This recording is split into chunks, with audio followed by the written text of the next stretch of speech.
Okay, so let's look at this S2C as the fifth of the E box. So let's say we have, let's say we're playing a C shape, as the fifth. So it's going to be the fifth of the F.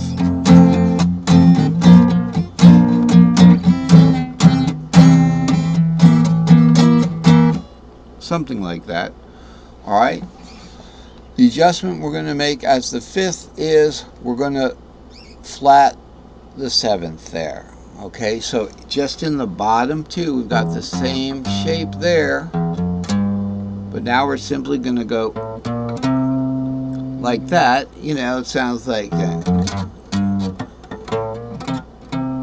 Okay, so it's playing that B flat. So we've made the adjustment to the key of F right there.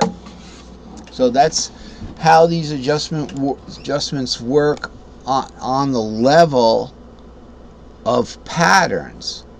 And as you can see, it's going to change the pattern, and I have another table here for you, and this is going to make it all easy.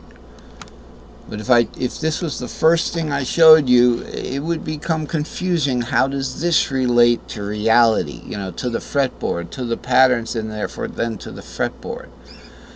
With the fourth substitution, okay, easy. This is the word to remember. Easy, single string shapes. Now we're going to look at the single string shapes. When we go to a fourth substitution, we're only concerned with what? The C string shape and the D string shape. And in the fifth substitution, we're only concerned with the E string shape and the G string shape. The A string shape's the only thing left with the caged word, and A is 5/6. It's kind of, A is like the backbone of a pentatonic scale. Okay? So let's look at the individual string shapes. You have the C here. The polarity is going to change from half step, whole step, which is negative, to positive. Okay, so if we're going to the fourth, where we're playing C as the fourth of something, we just change its string shape. All right, so let's look at key of F. We've got the E string shape, 7√2. All right. Now E would go to C normally. Okay, but we're not going to play that. We're going to make an adjustment in polarity to positive there, so it'll go like that. Just an adjustment in polarity like that. Now with the D string shape, when we go 4 to C, notice the 4 and the C are enclosed by the inner and the outer notes of the string shape. So it's just a polarity adjustment. Now the 4 is on the outside, so we're going to make it longer. So the D, instead of 2, 3, 4, becomes 2, 3, C like that. It becomes a long. So it's, you know, it's an easy way to remember it. And same thing with the fifth string shape. The polarity changes in the G string shape. Okay, so 7 going to the G is just a little polarity adjustment there. And you'll see that polarity adjustment bring that scale right back to its original root scale. So that's what it is. That's the gist of today. It also becomes longer to the left with the fifth there. You know, and that's pretty much the crux of today's lesson. I mean, I hate to tell you. This is what I like about this. Wow, this is some different charts here that I'm looking at.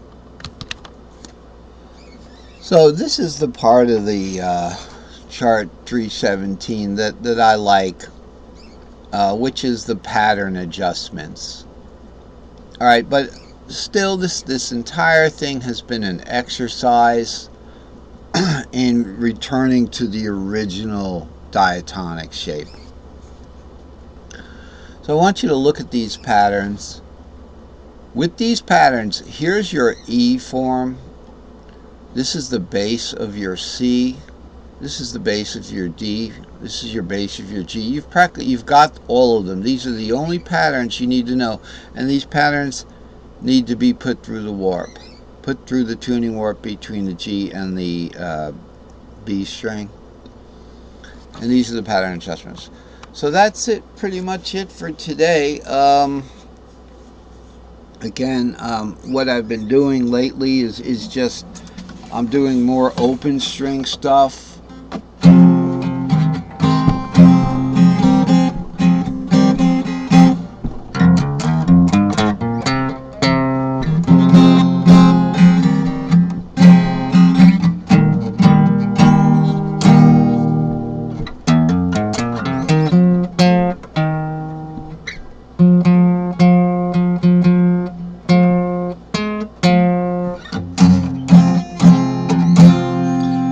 I really can't get into it right now.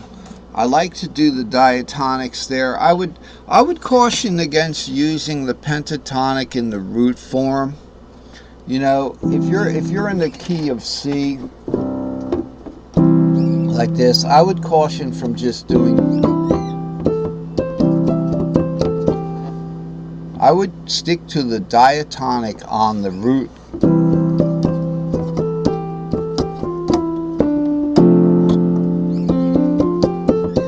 See, there's the pentatonic of the fourth.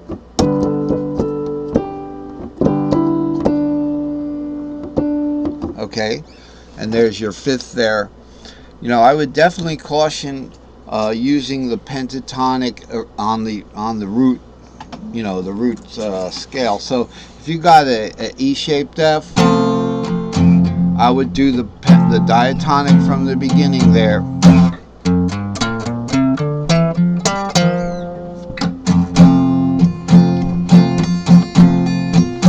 Instead of, you see, because you're going to go to the fourth of that F to B flat, let's say, that's where you want to put your pentatonic.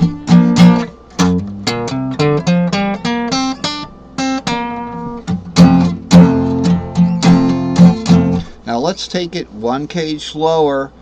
We're going to actually do a pentatonic scale advance. E shape's going to go to G shape from there, but we're going to do diatonic.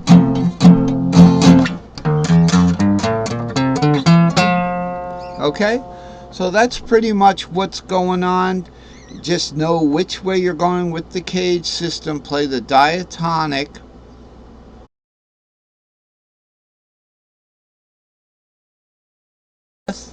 So we've got an E-shaped fifth, an A-shaped B flat, and then we're going to go to a C-shaped C, but it's going to be the fifth now. So we're not going to play a C diatonic here. We can only play the C pentatonic.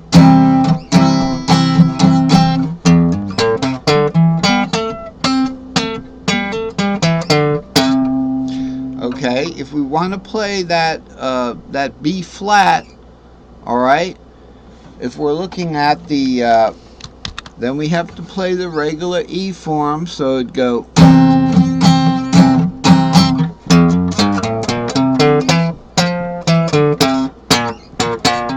Hey, we're out of time. That was your regular root diatonic that included the B flat.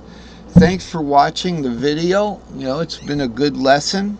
It's been kind of a full circle lesson, and I'll see you next time.